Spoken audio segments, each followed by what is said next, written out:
What's up, guys? I hope everyone is doing well. So I'm taking you out of the kitchen because it's a bit of a tip at the moment, and also because it is sweltering.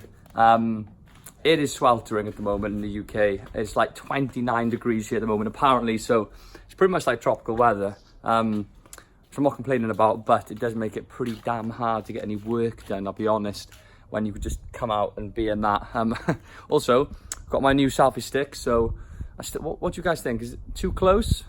Too close? I'm not sure. But I'm gonna sit on the grass today, guys, for this one. I wanted to, sorry guys, had to cut that one short. A helicopter just bombed it over the top of the house, but it's gone now.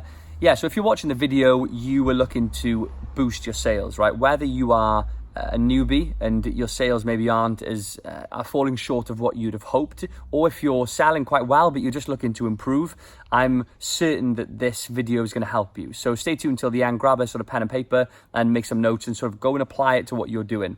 Now, we're going to be looking at some data and some key metrics within your Seller Central that are really, really important, and you really, really need to use them to help boost sales. And it does get a bit dusty. I'm guilty of that. I probably neglect this part of my Seller Central a bit more than I should. I should visit it more often, I admit, but it's something that a lot of people just don't visit at all, and don't really see the significance and relevance of the data. So we'll have a look at it in this video. Now, when you are selling on Amazon, there's two main reasons why you may be missing out on sales. I'll put it like that.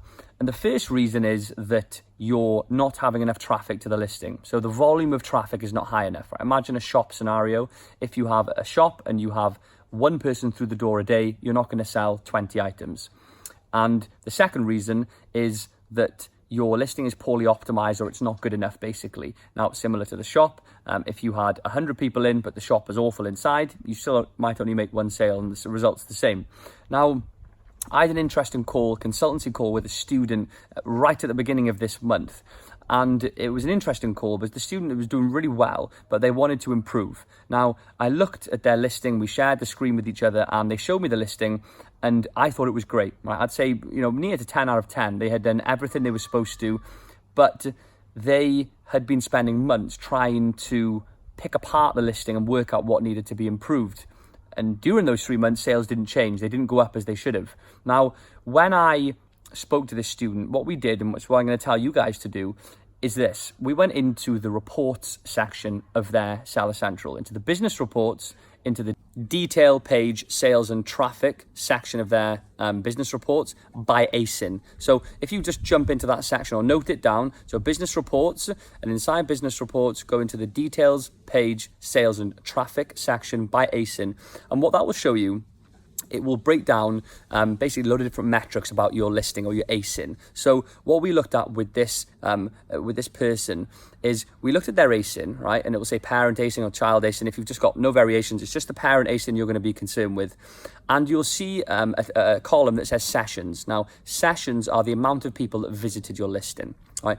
That spent a little bit of time on the listing. So not quite the same as page views, where they sort of could click on and click off. A session is where someone comes to your listing and you have an opportunity to make the sale. So that's what sessions means. Now, you also have a unit session percentage further over to the right, which is a percentage as a proportion of your sessions. How many sales did you make? So let's say, for example, you had 50 sessions one day, 50 people, 50 opportunities to sell, and your session percentage was 10%. 10% of 50 is 5, so you would have made 5 sales that day. Now, the reason this is so significant is because for this person, right, and again, sorry, before I jump to that, the goal is to have a very high unit session percentage, because, if you have 50 people to your listing every day and you convert at sort of 80%, that's 40 out of 50 sales. So you make 40 sales out of those 50 visits if you had an 80% unit session percentage, which granted is very high. And just as an example, it's not likely to be that high. But this student had a 60% unit session percentage, which is very high, right? But they weren't making enough sales. Now, when we looked at their sessions, it was very clear why they weren't making the sales, because they weren't getting enough volume.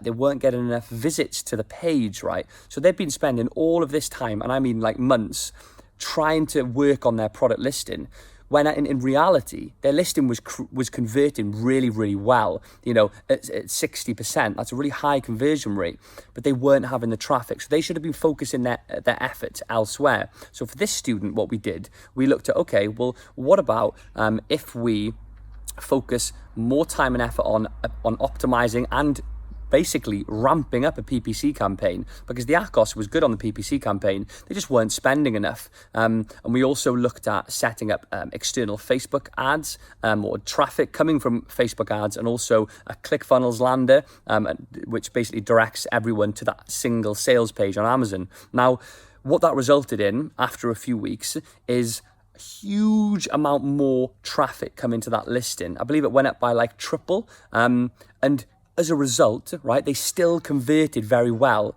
but they had triple the amount of traffic coming to the listing. So it was a mistake, which is easy to make, but they focused on the wrong thing, right? They focused a lot of time on the listing when it wasn't the listing that was the issue. And again, the report really highlighted this. So it was a change that they made. Now, on the flip side, as an example, this isn't an example with a student per se, but if you are, again, looking to improve your sales and you go into this section of your reports and your unit session percentage is, let's say, 10%, right? And you're having 200 sessions a day, you're making 20 sales out of those 200, right? 10%, a unit session percentage of 10%.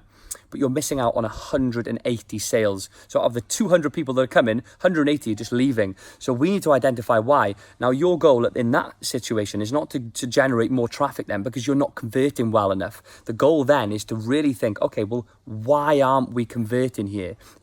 Again, using the shop example, if you don't have enough people into the shop, you could have the best shop ever with the best deals, the best products, you won't get any sales. But on the flip side, if you have lots of people into the shop every day, but it's just not good, it's too pricey, the shop looks awful, you're also not going to make any sales. So in this situation, when the conversion rate or the unit session percentage was very low, we need to look at what I call the 3 fundamentals. And again, we could look at a lot more than that, but we'll look at these 3 fundamentals, which are images, reviews, and price. So focus on those 3. There could be other reasons, but we're going to just look at those 3 for now: images, reviews, and price. Again, have you got 3D rendered imagery?